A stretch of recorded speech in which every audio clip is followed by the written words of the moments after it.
24 punch-outs on the year, only 24 walks. And 5 of those in his last outing against the Yankees, which was a big surprise. His first pitch is a strike. Little cutter, little sweeping slider, and a changeup as well for Eflin.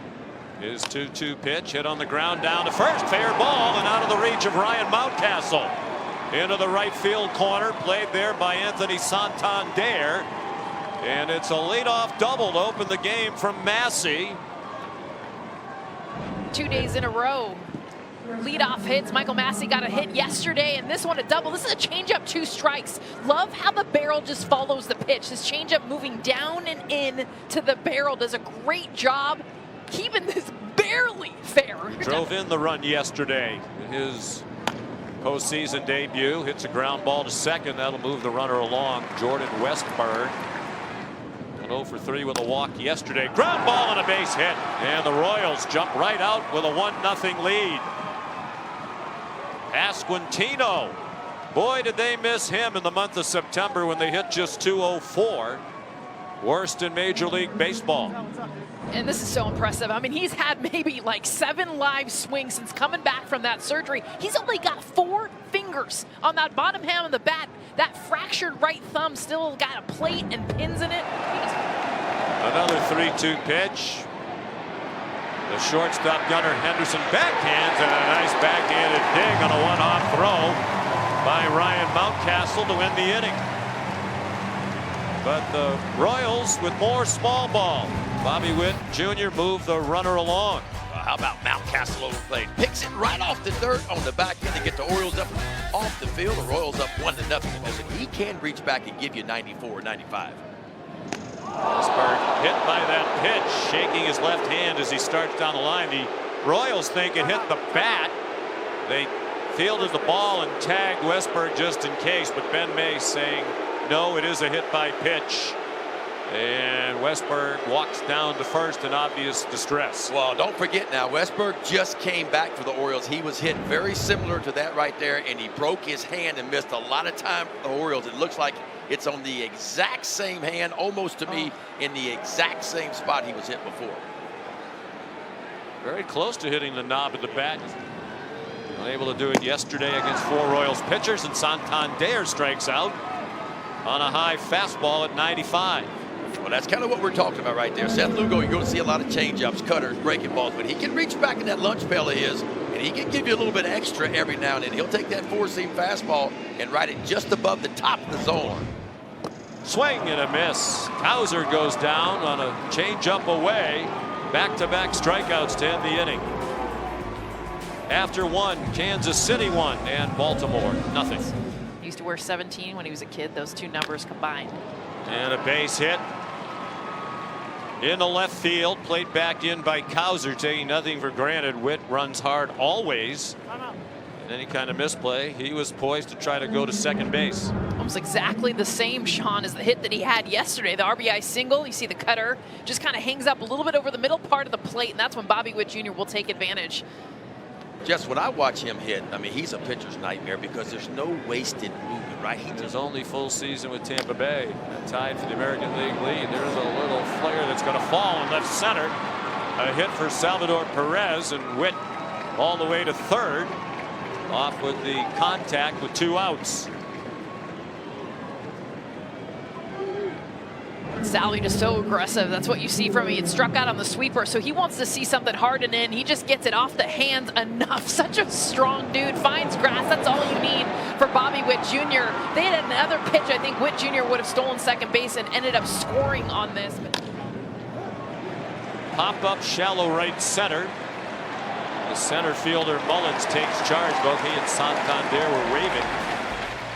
Eflin out of the jam. The Ryan O'Hearn single through the middle. He hit a batter, Westburg, in the first.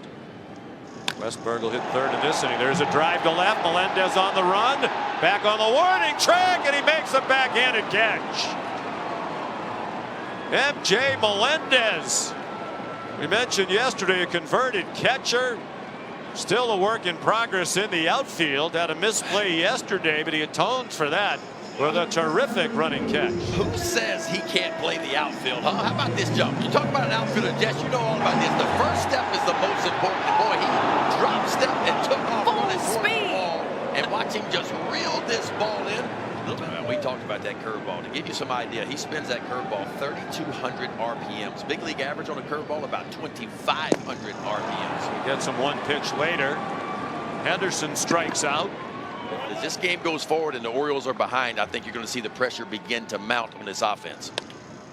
Not very hard up the middle and handled by Witt. He got it there to get Westburg by a step. It's a 1-2-3 inning. Thanks to M.J. Melendez. Yeah, M.J. Melendez saves extra bases right here. Good drop step, and he reels that one in. Royals up 1-0. Santander lines a fastball on the right for a hit. Renfroe plays it back in. And the Orioles have their second hit, their third base runner. And the lead man on for the first time today. Such a great at bat from Anthony Santander. First of all, the pitch that he took prior, the few pitches that he took to get to this, you could tell he was sitting fastball inside. Such quick hands. Look at how close his hands stay to his body. All perfect look from behind the plate to get to a fastball. Down ball and a base hit into right field for Adley Rutschman. Handled by Renfroe as a big arm, so Santander wasn't going to take a chance. Well, that's what Brandon Hyde was telling us. They wanted Rutschman to be a little bit more aggressive on the first pitch. Go up there, and if you get the pitch you're looking for, get your A swing off. And that's a fastball, the first one he sees, and just powers it to the right side through the hole. So first and second for the Orioles here. Second year in Baltimore after parts of 5 with the Royals. He's been much better here. Up the middle, diving stop by Massey, and a throw to first for the out. That saved a run. Santander to third and Rutschman to second. But a terrific play by Massey to take a hit away from Ryan O'Hearn. I'm talking about it has been a glove show so far for the Royals. First it was Melendez, and watch this full extension to the backhand side for Massey. Wanted to take a look at second base, realized he couldn't get Rutschman at second, but does collect the out over at first base, and you won't see a better pickup by that. 1-2 pitch. Fly ball, right field, should be routine for Hunter Renfroe. And the Orioles' frustration continues, and the defense continues to be stellar for the Royals, along with the great starting pitching. Well, do it, Michael Massey, and that saved a run right there. Quickly to his feet, and a perfect throw over to first base. Guys, we're going to keep it as close as we can if we get behind and try to win it at the end, and that's what he's doing. Witt into the hole, backhanded by Henderson, and one young shortstop star throws out another. Big time right there. That is big time. Because we talked about Bobby Witt's sprint speed. He's the fastest guy in Major League Baseball. Watch Gunnar Henderson to the backhand side and watch him just stick his foot in the grass right there and push off of it. And I'm talking about a rocket over to first base to get Bobby Witt Jr. Big time play right there. Has an axe-shaped handle. Said that felt best for him. Hits the ball hard with it, and he has a hit. Played on a hop by Santander on the edge of the warning track. They said no chance within 6 weeks. He's back in the lineup within a month. Perez hit by the pitch. That'll send Pasquantino down to second. And that's not close. So he's hit a batter and walked a batter. And he's starting to hear some boos. And that loads the bases, and a huge at bat upcoming for M.J. Melendez. Set in the pitch, and he struck him out with a changeup. Melendez goes down swinging, and a sigh of relief from the big crowd here at Camden Yards. Halfway through the ballgame, 1-0 Royals. And that's driven to right. Cedric Mullins hits a home run.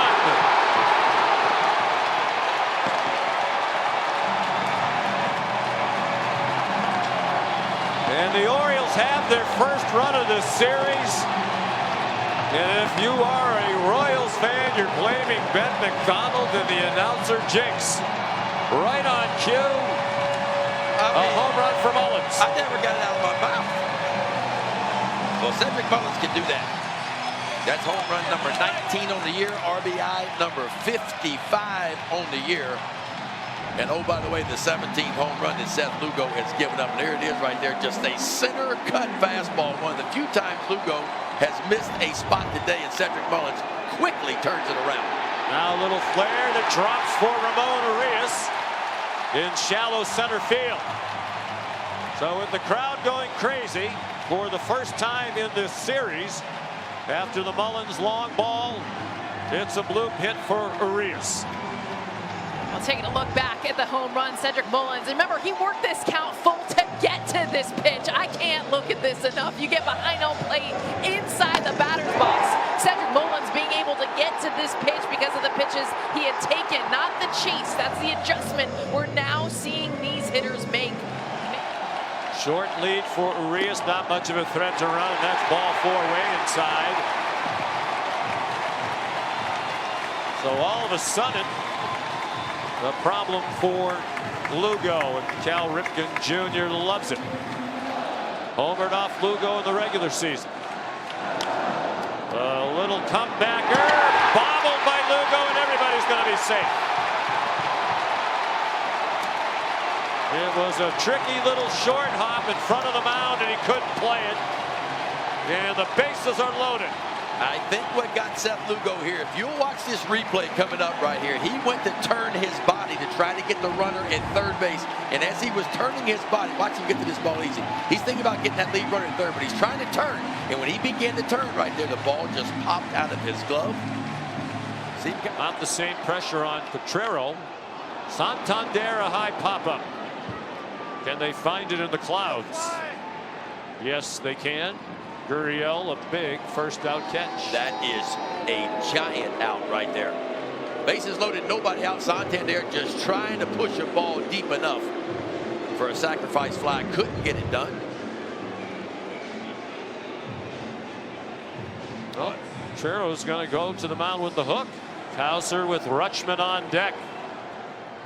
Swing and a miss, and the pitch hit him. He swung at the pitch, it appeared, and missed, and they're calling it a strike. And that appears to be the right call. It did hit Hauser, but after he swung and missed. And now Brandon Hyde, double duty here, checking on Hauser, but also checking about whether they want to challenge the strikeout call.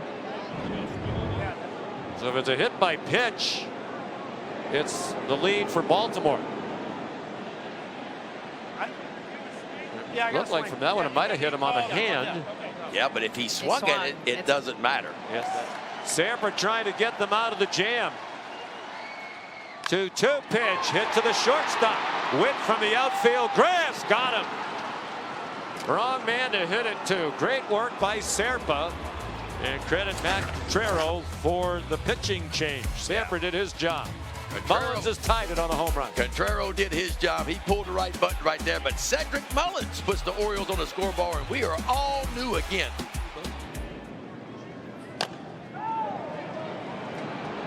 And it's to Arias, who can't get it to first in time. So Isbell runs pretty well. Safe on the Baltimore chop. And just using the ground on this. I mean, you take that sinker. Look how high this gets into the air. Beautiful job just using the speed to get down the line. No chance. I mean, look at the height. Don't see that very often. Little flare right center, dropping fast, and it falls in front of Mullins. On to third goes Isbell. A bloop hit for Massey, his second hit of the day, to go along with a stellar defensive play. Third hit in 2 games, and this is kind of how he's been getting it done. This is a slider below the zone, not a bad pitch. It's going away from the barrel. He gets it off the end of the bat. It's kind of how the Royals do it. Find the grass, extend the inning. Now runners at first and third here with 2 outs in the 6th. Yeah, there is no way at all that Brandon Hyde is going to allow C.N.L. Perez to face Bobby Witt.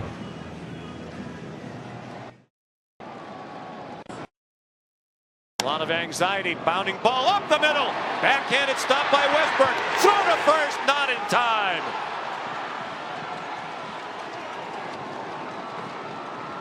Bobby Witt Jr. beat it. A great stop by Westberg and a terrific effort to make the play at first base, but he could not. His lead is his scores from third.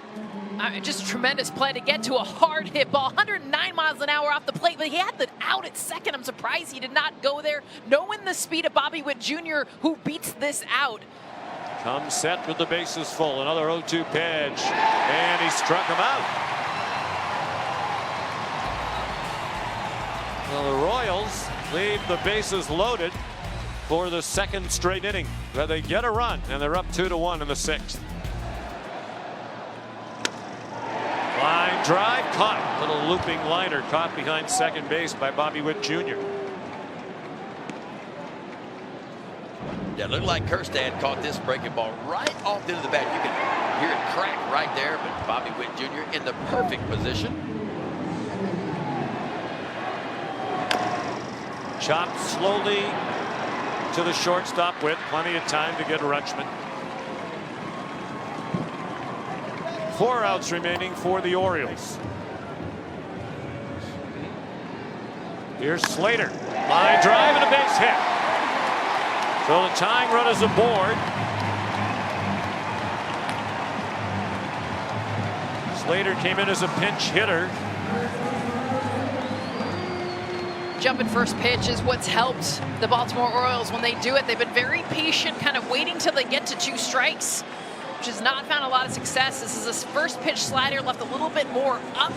Austin Slater, a beautiful job to not start this game, but gets on 2 outs here in the 8th inning. He struck out as a pinch hitter in the 6th inning. Ground ball to short, routine play for Witt. Mountcastle grounds out. Witt involved in all 3 outs. They want to try someone else. We go to the 9th. Kansas City still leading 2-1, trying to sweep this series. Down to third. The Royals are 1 out away from victory as Garcia threw out Arias. But the Orioles will get 1 more swing from their best player, Gunnar Henderson. Quite likely going to finish in the top 5 in the MVP, balloting the Rookie of the Year last year. The pitch. He struck him out! And the Kansas City Royals move on to the division series. This improbable season.